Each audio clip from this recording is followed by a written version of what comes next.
So if you're somebody who, like myself, loves using Vanguard on desktop but hated their mobile app, well, they just recently did a really large overhaul on their app. So I wanted to show you this in real time so you guys can get an idea of what it looks like now in case you ended up deleting it or didn't want to use it because it was so cumbersome. So this is going to be their new app. Whether it's out there available for everybody or not, this is essentially what it is.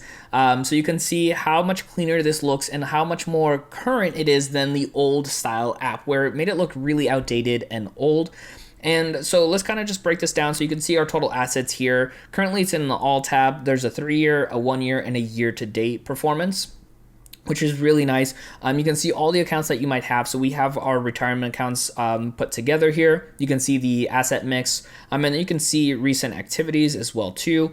And then what you can also do is go to the transact page right here. So you can actually buy and sell a little bit nicer than in the past because the old app made it really, really difficult to go through that process.